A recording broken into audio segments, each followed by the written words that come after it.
do Senhor. Tivemos, inclusive, 2 edições de escola bíblica na igreja onde sirvo a Deus, ali em Vila Velha, com a parceria e o apoio do pastor Bruno, bem como da editora que o Senhor Deus colocou sob sua responsabilidade.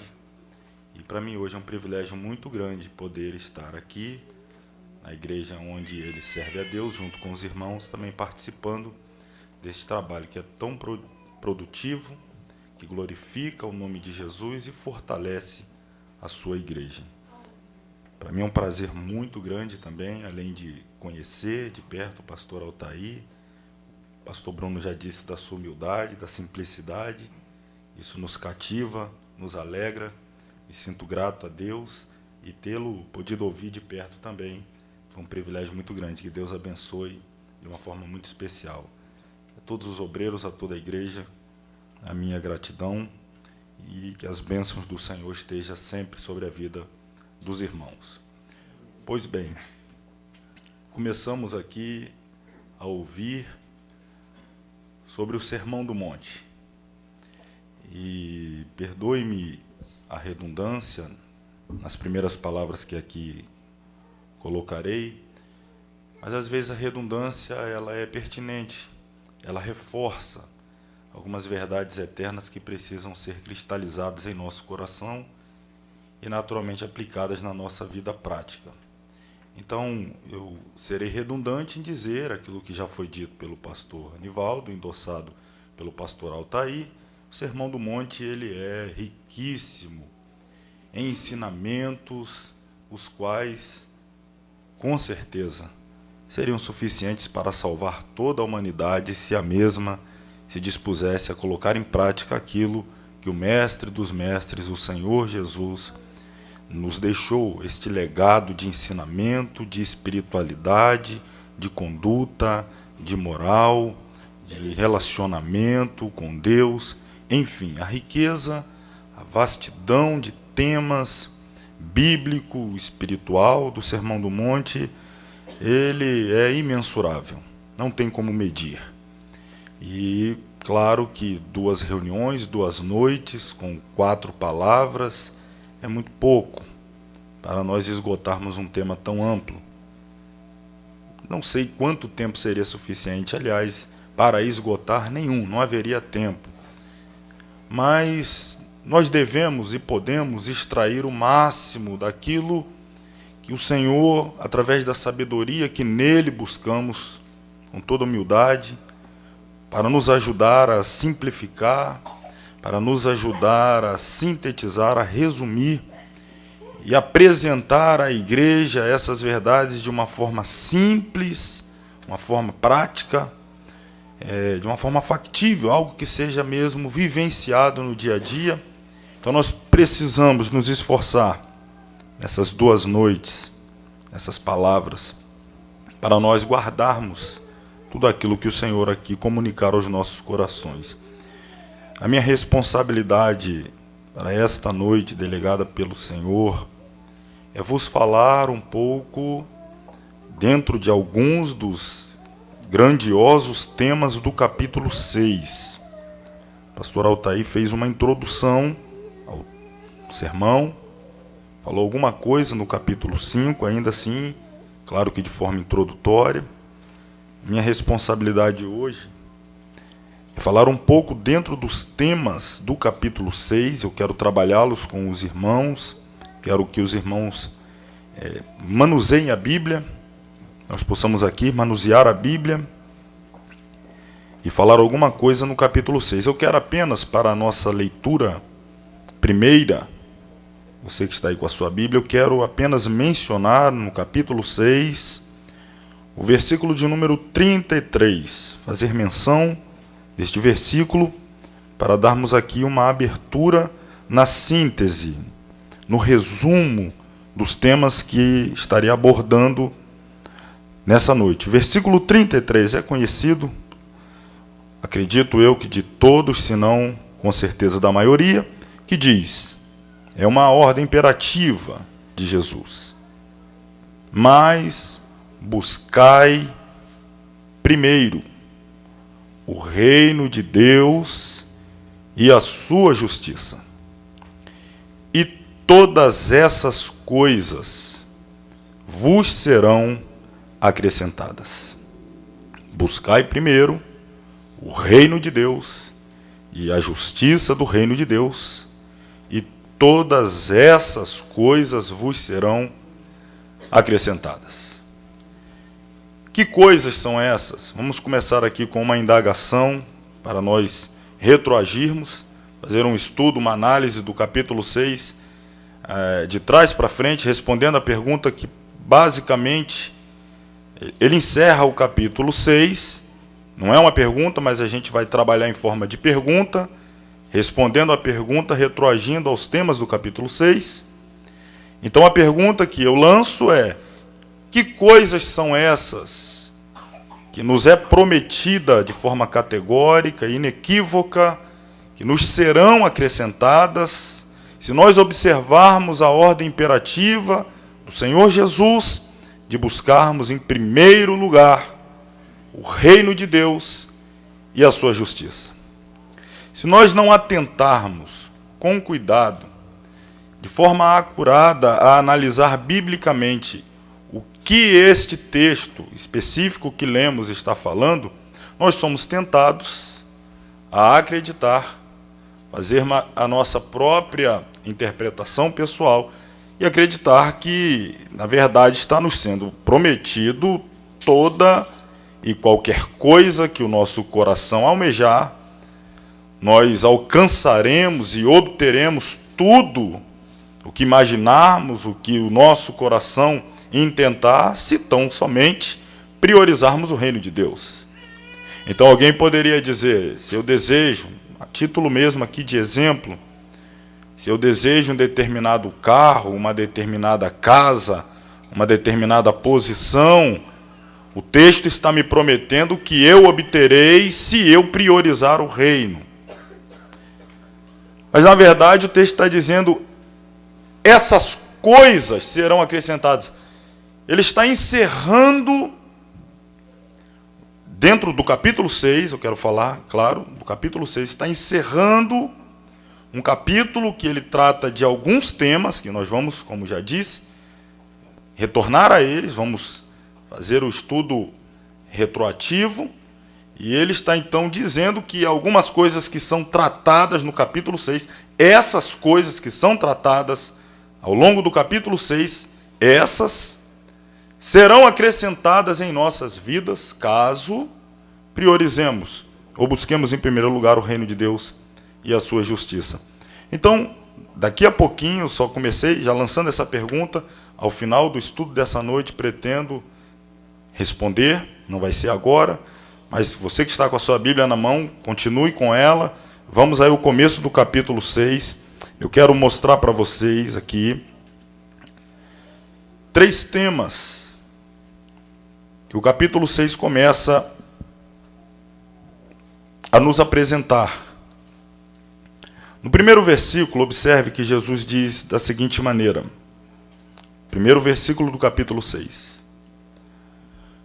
Guardai-vos de fazer a vossa esmola diante dos homens, para serdes vistos por eles. Aliás, não tereis galardão junto de vosso Pai que está nos céus. Guardai-vos, evite, se proteja de ter esta atitude, se policie para não ter esta atitude. Que atitude? Dar esmolas.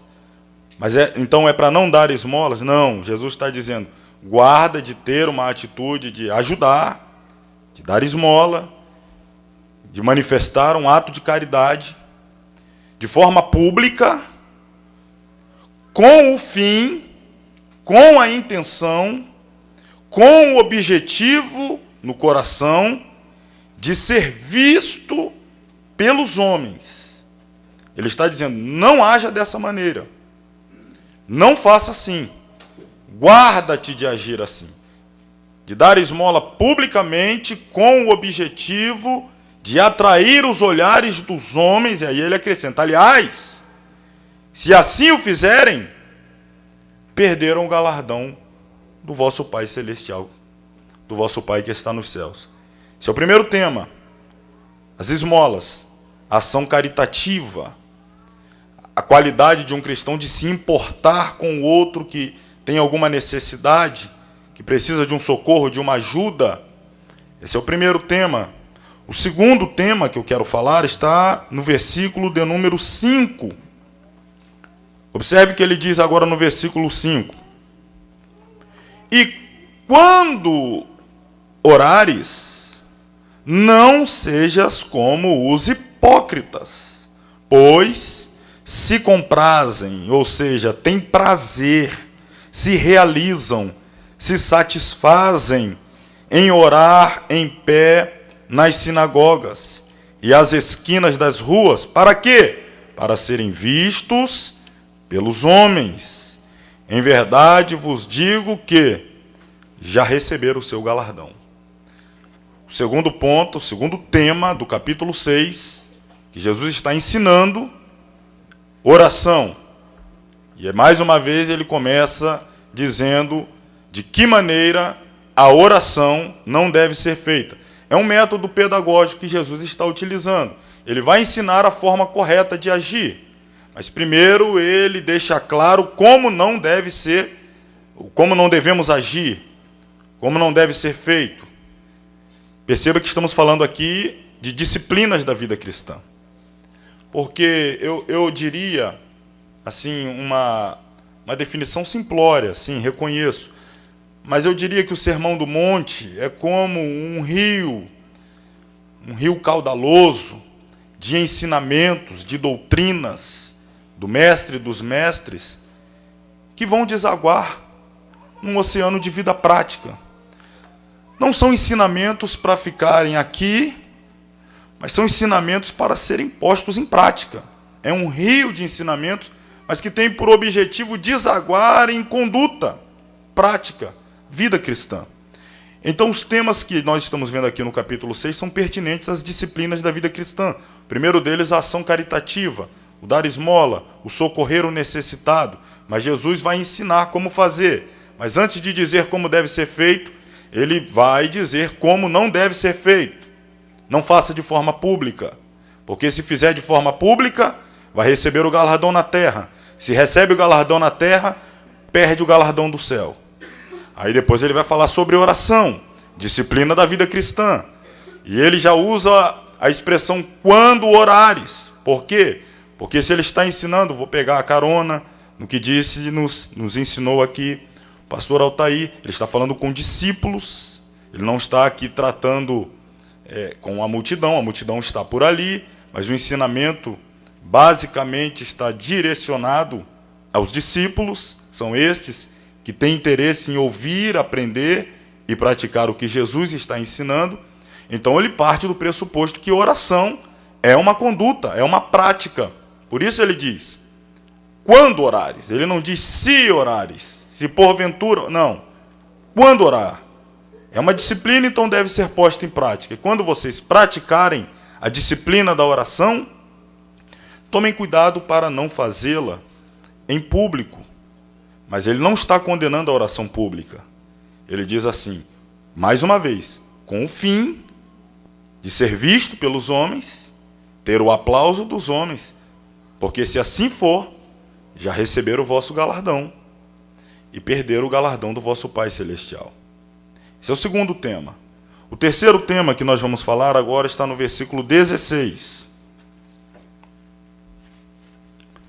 Ele começa da mesma forma que quando dizendo sobre a oração.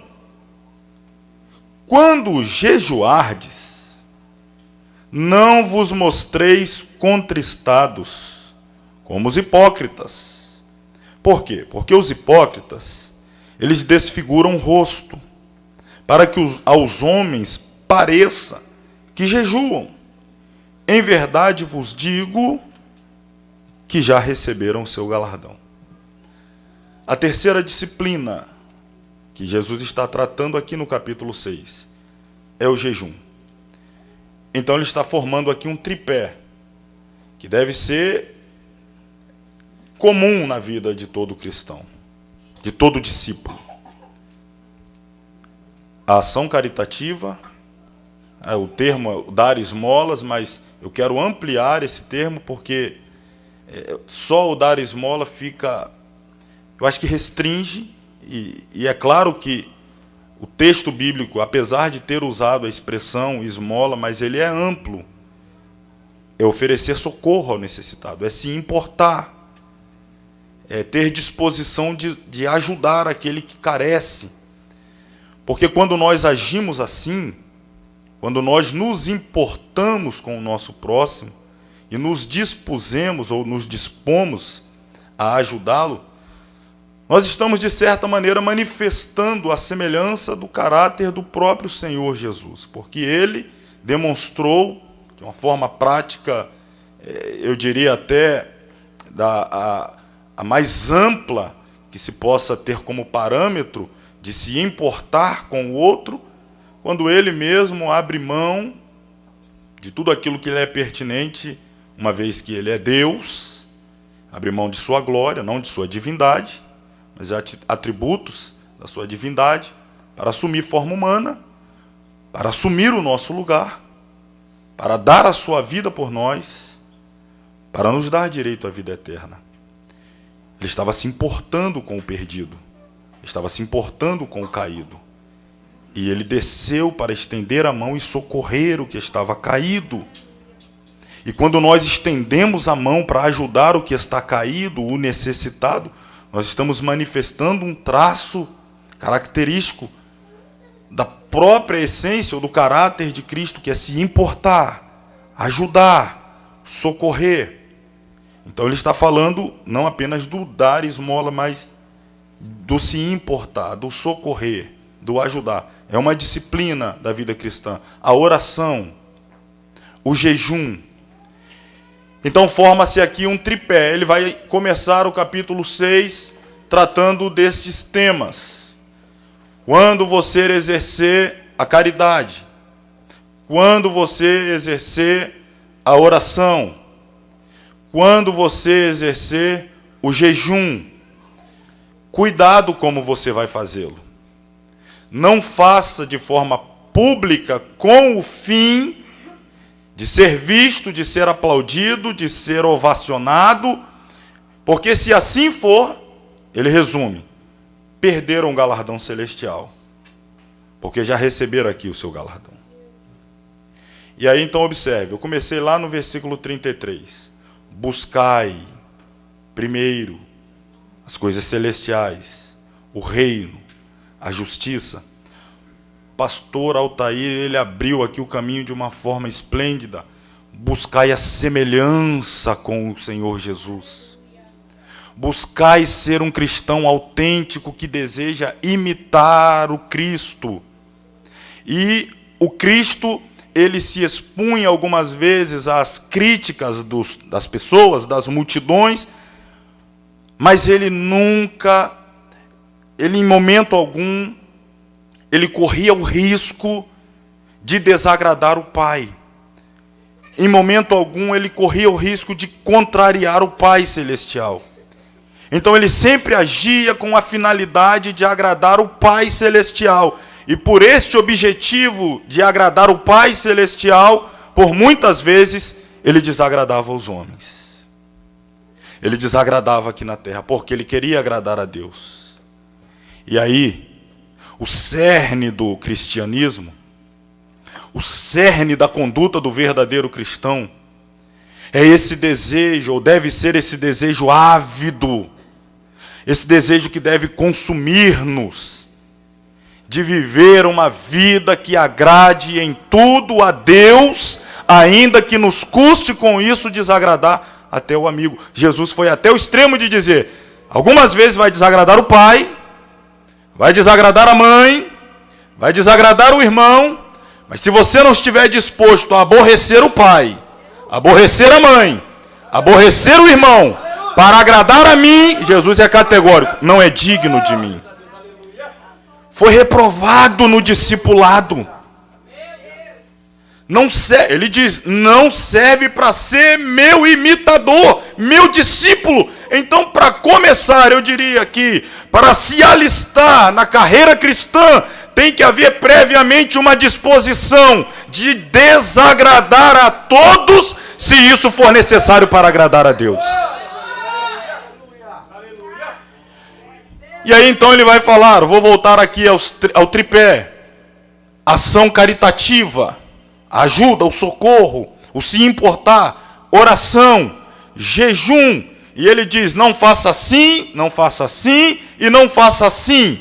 E depois ele vai dizer, mas quando for fazer uma ação de socorro, vamos lá, ele diz assim, voltando lá no capítulo 6, agora no versículo 2. Quando, pois, deres esmolas, não faça tocar trombeta diante de ti, como fazem os hipócritas nas sinagogas e nas ruas, para serem glorificados pelos homens. Em verdade vos digo que já receberam o seu galardão. Não haja assim. Versículo 3. Mas quando tu deres esmolas, não saiba tua mão esquerda o que faz a tua mão direita. Então, a tua mão esquerda não deve saber, deve estar ocultado da sua mão esquerda o que faz a direita. Na verdade, é um termo que é utilizado por Jesus. Não é que eu vou pegar a minha mão direita, vai fazer a esquerda. Não, ele está falando de uma discrição. Ele está falando de um sentimento que deve nos motivar a socorrer, a ajudar de forma discreta, de forma, às vezes, até oculta. Ninguém precisa saber, e aí ele vai ao extremo, nem sequer a minha mão esquerda precisa saber o que está fazendo a direita. E quando eu ajo não buscando a visão, estar diante da vista, diante do reconhecimento, do aplauso das pessoas, ou seja, quando os olhos de todos se fecham para a minha atitude, os olhos do Pai Celestial se abrem para ver o que eu estou fazendo. Então, quando fizer, não faça para os outros verem. Faça com o sentimento, o desejo de que o Pai Celestial veja, porque se isso ocorrer, o Pai Celestial vos recompensará. Aí ele vai falar da oração, a partir do versículo 6. E aí no 7, no 6 nós dissemos, Jesus reprovou o modelo de oração. E aí no 7 ele diz, e quando orares, ele continua, não useis de vã repetições, como os gentios, que pensam que por muito falarem serão ouvidos. Não vos assemelheis, pois, a eles. E aí, a partir do 9 ele diz, portanto vós orareis assim, Pai nosso que está nos céus, santificado seja o teu nome, venha o teu reino, seja feita a tua vontade, tanto na terra como no céu. O pão nosso de cada dia nos dá hoje. Perdoa-nos as nossas dívidas, assim como nós perdoamos aos nossos devedores. Não nos induzas à tentação, mas livra-nos do mal, porque teu é o reino e o poder e a glória para sempre. Amém. Jesus deu um modelo de oração. Primeiro ele disse como não deve orar. E depois ele vem dizer então como se deve orar. Quando orares, vocês devem orar assim. Esse é o modelo. Por isso nós chamamos esta oração de oração modelo, outros a oração dominical, ou ainda chamada de a oração do Pai Nosso. Mas eu queria que os irmãos abrissem a Bíblia ainda no Evangelho segundo escreveu o evangelista Lucas, no capítulo de número 11, porque nós temos uma informação que nos ajuda a contextualizar este momento da oração dominical, ou da oração do Pai Nosso. No capítulo 11 do Evangelho escrito pelo doutor Lucas,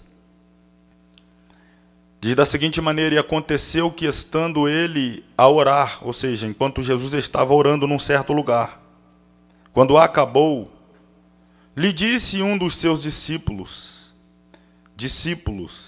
veja aí, foi muito importante nós termos ouvido aquilo que o pastor Altair aqui destacou. Olha a atitude do discípulo. Disse um dos discípulos, Senhor, olha o pedido do discípulo. A gente ouviu isso aqui e já precisamos aplicar. a disposição do discípulo: Senhor, ensina-nos, o desejo do discípulo, ensina-nos a orar, como também João ensinou aos seus discípulos. E ele lhes disse, aí Jesus então vai atender ao pedido do discípulo, que está interessado em aprender como orar. Irmãos, até para orar nós precisamos aprender como orar. Então, antes de orar, ore para que Jesus te ensine a orar, e depois você ore da forma que ele te ensinar a orar.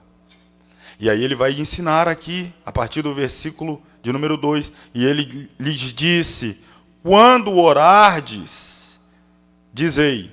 Aí ele vai falar: Pai nosso que estás nos céus, santificado. A oração dominical.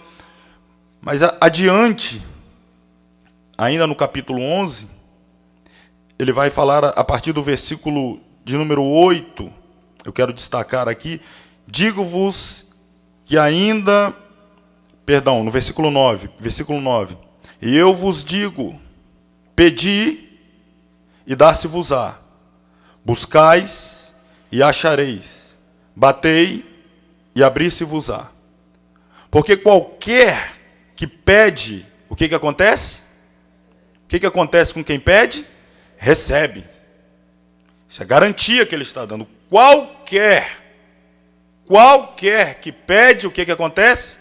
Recebe. E ele diz: qualquer que pede, está aí, recebe. Quem busca, acha. E quem bate? Abrir-se-lhe-á. E ele prossegue dizendo: porque qual é o Pai? Porque ele diz que a oração é do Pai Nosso. Nós estamos orando ao nosso Pai, nos relacionando com Deus como Pai. E então ele faz esta comparação. Se você está falando com aquele que é o seu Pai, o Pai Nosso, o nosso Pai que está no céu, aí então ele faz a comparação. E qual é o Pai? Na terra. Que quando o filho dele aqui na terra lhe pede pão, qual é o pai da terra que o filho pede pão e lhe dá pedra? Qual é o pai que o filho lhe pede peixe e o filho vem, pede peixe e ele vai dar uma serpente para o filho? Qual é o pai que faz isso? Ou também, se lhe pedir um ovo, lhe dará um escorpião. Qual é o pai que quando o filho lhe pede um ovo, lhe dá um escorpião? E ele conclui: pois se vós, sendo maus, sabeis dar boas dádivas aos vossos filhos, quanto mais dará o Pai Celestial o Espírito Santo àqueles que lhe o pedirem. O Espírito Santo, para nos ensinar a orar, para nos ensinar como pedir. E aí Jesus fala da oração, e mais uma vez ele leva a oração para o caminho do secreto. Quando você for orar, não ore como os hipócritas, ao contrário, entra no teu quarto, fecha a sua porta, fale com o seu pai que te vê em secreto. Irmãos, está lá no capítulo 6, vamos voltar lá no capítulo 6. Quando ele fala da esmola, quando ele fala da oração, no capítulo 6, ele está falando agora da oração, mas aqui na esmola, o interessante, na esmola, no versículo 4, quando ele diz: para que a tua esmola seja dada ocultamente, assim como a oração deve ser oculta, a esmola deve ser oculta, e teu Pai que vê em secreto, versículo 4, te recompensará como? Te recompensará como? Está aí no final do versículo 4. Publicamente. Se você se relaciona com Deus secretamente, Ele te honrará publicamente. Mas tem gente que só quer se relacionar com Deus publicamente. E na verdade, perdoe-me da expressão, da franqueza, da extrema sinceridade, mas quem apenas se relaciona com Deus publicamente, ele não tem relacionamento com Deus. E o próprio texto diz: porque ele faz isso Porque, na verdade, ele quer ser visto pelos homens. Ele nem está preocupado com o Pai. Ele está se relacionando publicamente com o Pai, mas ele quer saber se os homens estão vendo ele, porque ele quer ver depois é o aplauso dos homens. Mas quando ele foge dos holofotes, quando ele foge dos olhares dos homens, quando ele se esconde desta tentação de querer ser aplaudido, ovacionado, honrado pelos homens, e ele vai para o lugar secreto da intimidade oculta com Deus, da vida íntima, da vida particular, porque o desejo dele é a presença de Deus, o desejo dele é a comunhão com Deus, o desejo dele não é a mão de Deus, o desejo dele é a face de Deus. Ele vai para o lugar secreto não por causa da bênção, mas pela necessidade da presença, pela necessidade de estar junto com aquele que é o único capaz de preencher o vazio da sua alma. E quando ele faz isso secretamente, o Pai dele tem prazer de honrá-lo publicamente. Ore secreto. Dentro do quarto, não é que seja exclusivamente o quarto, não, mas ele está falando de um lugar de intimidade, porta fechada. Fica lá com teu pai em secreto. Aí depois ele vai falar do jejum. E ele diz, quando jejuar, não fica com a cara contristada para que todos vejam que você está jejuando. Esconde dos homens que você está jejuando. Deixa que só o teu pai saiba que você está jejuando.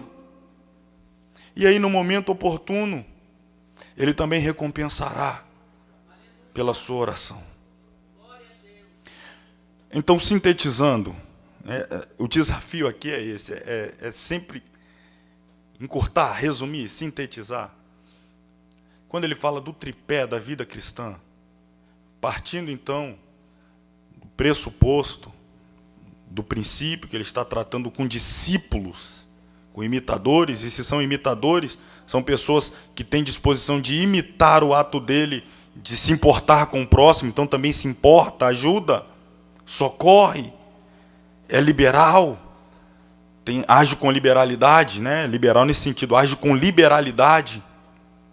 O imita, porque os discípulos o viram em certa feita orar e pediram, nos ensine a orar. Então imita a oração de Jesus, tem o desejo de imitar. Então, partindo desse princípio, que são discípulos, que ajudam, que socorrem, que oram, que jejuam, então ele vai traçar um caminho para que estas atividades ou estas condutas, estas disciplinas da vida cristã, elas sejam efetivamente praticadas de forma a alcançar, a atingir, a tocar o Pai Celestial, a chegar lá no céu. Não serem atividades que morram no âmbito terreno, que não toque sequer aqui este revestimento, mas que cheguem a tocar no céu, no Pai Celestial. Jesus está dizendo, quer que toque lá? Não faça com interesse de ser visto aqui. Desenvolva uma vida íntima, oculta, particular, pessoal, fora dos olhares da multidão. Então, o cristianismo que Jesus está implantando, o cristianismo que é o seu próprio modelo de vida, é a cópia da sua vida, é a reprodução da sua identidade. É uma vida íntima com Deus que se desenvolve no lugar secreto.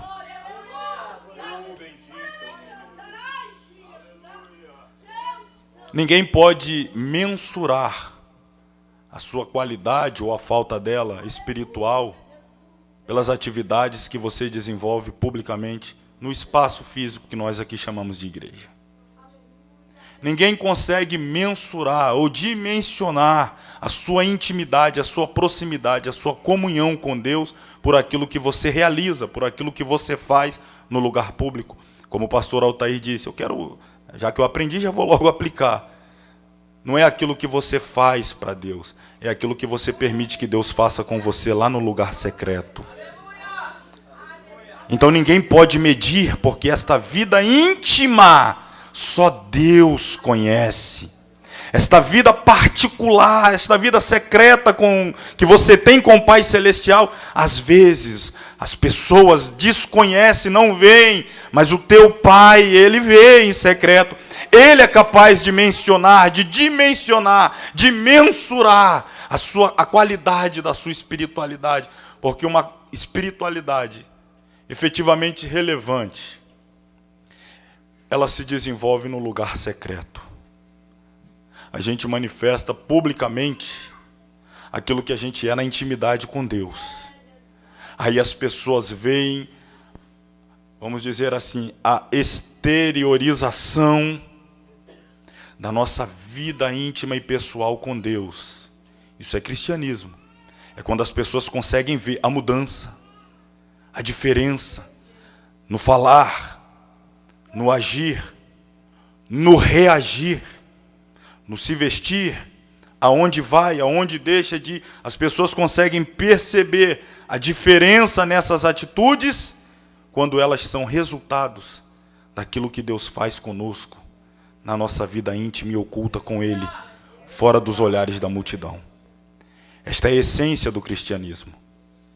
Agora, quando nós transparecemos publicamente algo que não é a realidade da nossa vida íntima com Deus, o nome disso é hipocrisia.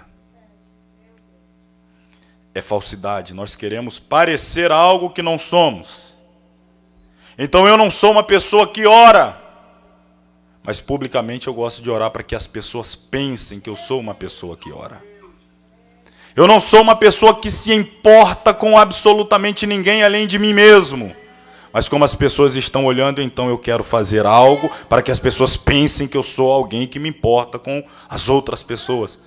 Eu não sou alguém que gosto de mortificar a minha carne através do hábito do jejum, mas já que as pessoas estão observando, eu vou fazê-lo para que as pessoas pensem que eu sou uma pessoa consagrada, um cristão nível 2, nível 3, um cristão mais elevado, mostrando isto é hipocrisia.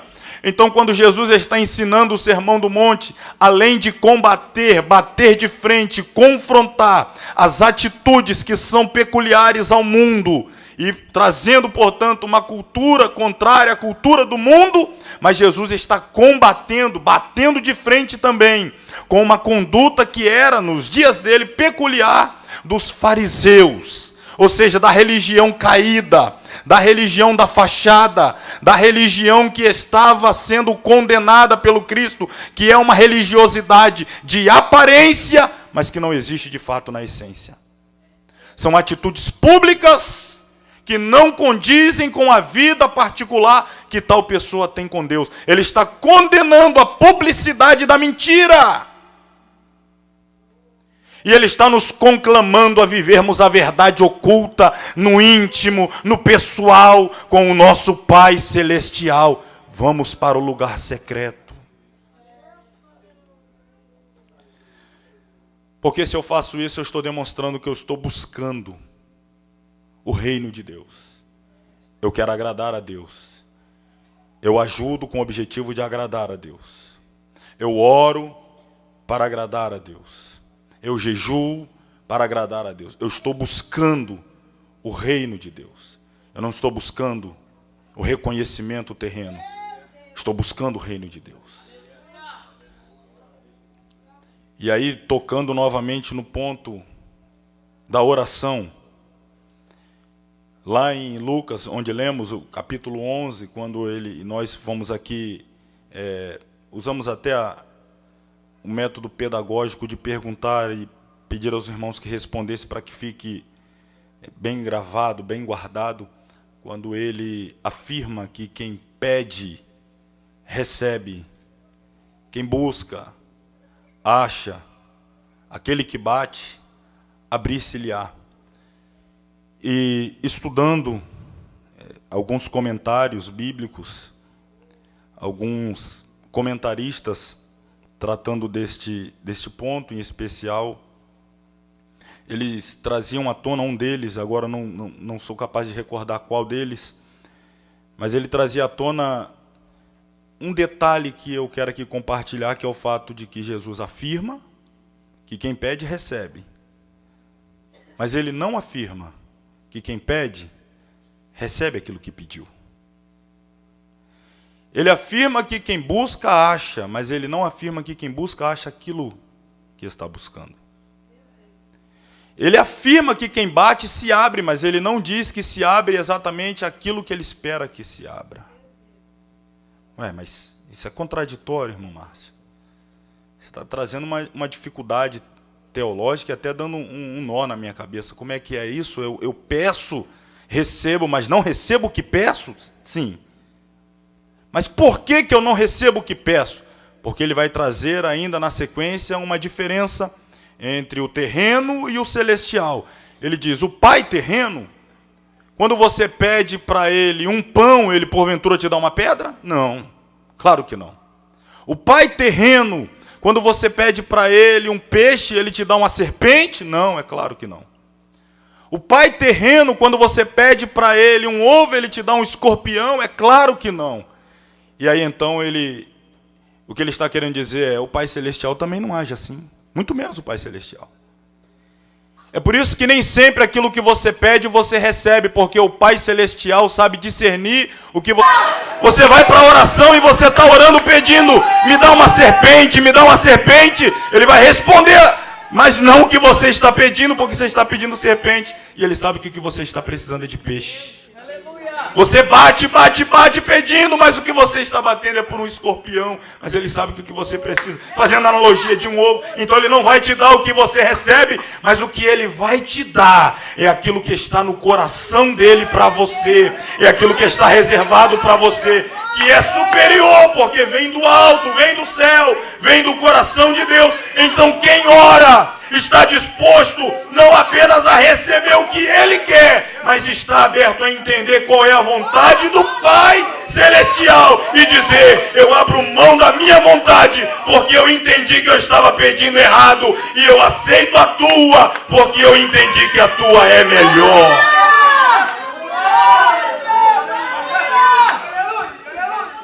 A oração, ela não existe para que Deus se dobre ao seu pedido, mas a oração, ela existe para você se dobrar à vontade de Deus. Quem ora sabe o que é isso, quem não ora não está entendendo. Quem ora sabe que ele vai para a oração, aqui o pastor Ivaldo, os outros pastores, obreiros que são com certeza experientes, eles vão para a oração, para a guerra, para a batalha, com um pedido. E ele sai com outra resposta, e feliz. Eu fui para a guerra pedindo uma coisa, a guerra, da oração, a batalha. Saí com outra resposta, mais feliz. Por quê? Porque enquanto eu batalhava, Deus ia me mostrando que a vontade dele era outra. E eu fui entendendo a vontade dele. E eu fui parando de querer aquilo que eu queria quando comecei a guerra e fui começando a me apaixonar por aquilo que Deus queria para mim. E eu saí feliz porque eu recebi não o que eu vim buscar, mas aquilo que Deus tinha para mim. E essa é a verdadeira vitória do cristão. Essa é a verdadeira recompensa. Não a da terra, mas a do céu. E aí agora eu tenho 10 minutos para concluir as outras etapas do capítulo 6. Quando ele vai falar do tesouro no céu, os dois senhores, a ansiosa solicitude pela nossa vida. Continua ensinando através dos contrastes, dos paralelos entre céu e terra, terra e céu. Não, versículo 19, não ajunte tesouro na terra, ajunte tesouro no céu, porque na terra os ladrões roubam, na terra a traça e a ferrugem consomem, destroem tudo. É interessante que hoje à tarde nós falávamos sobre episódios até trágicos de pessoas que juntaram tesouros na terra e a traça, a ferrugem, corroeu, perdeu tudo, uma vida de trabalho. Talvez você, como eu, já conhece exemplos tristes assim, de pessoas que se esforçaram para adquirir aqui na terra e o ladrão levou. A traça, a ferrugem consumiu. A saúde dele foi debilitada, ele se esforçou para adquirir, mas a saúde, ao troco da saúde, depois teve que vender tudo. Buscou aqui na terra e perdeu tudo. Então não ajunte na terra, porque aqui você ajunta e aqui você perde. Ajunte no céu. Aí ele vai colocar onde é que está o coração. O coração está onde está o tesouro. E onde está o tesouro? Na terra ou no céu? Se o seu tesouro está no céu, o seu coração está lá. Se o seu tesouro está na terra, o seu coração está aqui. Então quem está buscando o tesouro na terra é porque o coração dele está aqui. Mas se o coração dele é do céu, o tesouro dele também está no céu. Aí depois de falar dos tesouros, aqui acelerando, agora ele fala dos senhores. Não é possível ter dois. E é justamente a única vez que Jesus vai falar de idolatria. A idolatria que é adorar a outro senhor. O outro senhor do qual ele fala é justamente Mamon, que é o símbolo da riqueza. O coração no dinheiro, na riqueza. Não é possível servir a Deus e ser escravo da riqueza, do dinheiro. Ser obcecado, obstinado pelo dinheiro. Vender até a Deus por causa do dinheiro. Vender a comunhão com Deus por causa do dinheiro. Ter uma atitude como o discípulo Judas, que criticou a mulher, que vendeu, ou melhor, que quebrou um vaso que continha um nardo que custava 300 dinheiro, e ele critica aquela adoração, que mensurando aqui como ele, né? Uma adoração que custou 300, e daí a pouco, na sequência, ele vende Jesus por 10%. Com 10% dessa adoração, já estou vendendo ele. E ela desperdiça 300. Para ele era desperdício, 300. E eu aqui, qualquer 30, eu já estou entregando ele, já estou pegando os 30. Coração na terra. É discípulo que está pegado na terra e está vendendo ele.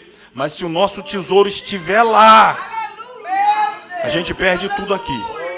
Mas não perde a nossa comunhão com ele, porque o nosso coração está lá. E ele continua. Para encerrarmos aqui, ele vai falar da ansiosidade, a solicitude da vida. Aí ele, claro, por que a pessoa ela é tentada a ter o coração no tesouro da terra? Ele diz, é porque há uma ansiosidade, um cuidado muito grande das coisas da terra, como comer, beber e vestir. Versículo 25, por isso vos digo, não andeis cuidadosos quanto à vossa vida aqui na terra, pelo que haveis de comer, pelo que haveis de beber, e quanto ao vosso corpo, pelo que haveis de vestir. Não é a vida mais do que o mantimento, e o corpo mais do que a vestimenta?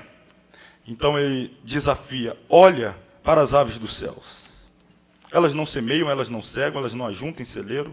O vosso Pai Celestial as alimenta, cuida delas. Elas não ajuntam, elas não têm essa preocupação. E o Pai Celestial cuida delas. E ele pergunta, não tendes vós muito mais a valer do que elas? Se o Pai Celestial se importa em cuidar delas, porventura vocês não valem mais do que elas? E depois então ele desafia, olha para o lírio dos campos. Eles não tecem, eles não fiam, eles não costuram, não fazem nenhuma roupa. E eu vos digo que nem Salomão em toda a sua glória se vestiu como um deles.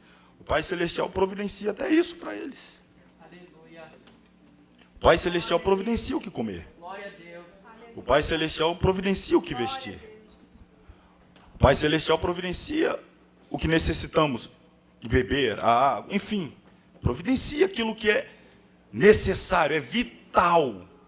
Comer, beber, vestir. O Pai Celestial providencia. Se preocupa, aí eu termino aqui onde comecei, em buscar primeiro o reino de Deus e a sua justiça. E essas coisas? Comer, beber, vestir. Todas essas coisas vos serão acrescentadas. Aleluia. Eu quero então concluir justamente respondendo a pergunta: que coisas são essas que são acrescentadas? Tudo aquilo que nós necessitamos para viver aqui nessa terra. Mas ele não vai providenciar aquilo que nós achamos que precisamos, porque ele sabe que não precisamos. Ele sabe do que precisamos. E ele nos dará tudo aquilo de que precisamos. Ele cuidará para que nós possamos adquirir, através do nosso trabalho, é claro, nosso esforço e dedicação, ele cuidará para que possamos adquirir tudo aquilo de que precisamos para viver. Busca primeiro o reino. Ele vai cuidar dos mínimos detalhes de tudo que você precisa. E por que ele não vai cuidar de me dar riqueza aqui nessa terra? Porque ele sabe que a sua morada eterna não é aqui. Aleluia. E é por isso que ele está dizendo, ajunta tesouro lá, porque tudo isso aqui daqui a pouco vai acabar. Enquanto não acaba, eu cuido de vocês dia após dia, dia após dia, dia após dia. E quando tudo aqui acabar, e chegar o momento de vocês irem para o vosso verdadeiro lar, então vocês verão o tesouro que vocês têm preparado para vocês lá, que vocês ajuntaram lá, porque vocês priorizaram o reino. Deus cuidou dessas coisas aqui, que nós precisamos aqui, e nos entregará aquilo que nós juntamos lá. A vida cristã, resumindo o capítulo 6, a vida cristã, o verdadeiro discípulo, é aquele que exerce uma intimidade, uma vida íntima, um relacionamento privado com Deus. É aquele que tem prazer na presença, na comunhão, e o desejo dele é agradar o Pai Celestial. O verdadeiro cristão é aquele que tem a sua mente no céu, seu tesouro está no céu, ele busca tudo aquilo que é do céu, ele ora pelo céu, a vontade dele está condicionada à vontade que vem do céu, do Pai Celestial. E em relação aqui à terra, o verdadeiro cristão descansa na promessa de que tudo aquilo que precisamos aqui na terra, o Senhor há de providenciar para nós. Nada aqui nos faltará, enquanto estivermos caminhando com o nosso foco, o nosso alvo, no nosso lar celestial. Continuemos, portanto, essa caminhada, aprendendo com Jesus, aprendendo com o Mestre por excelência. Assim ele viveu, este legado ele deixou, e o desafio que está diante de nós, portanto, é imitá-lo, que possamos fazê-lo, portanto, com a ajuda do Espírito Santo de Deus. Deus abençoe a todos, no nome de Jesus. Amém.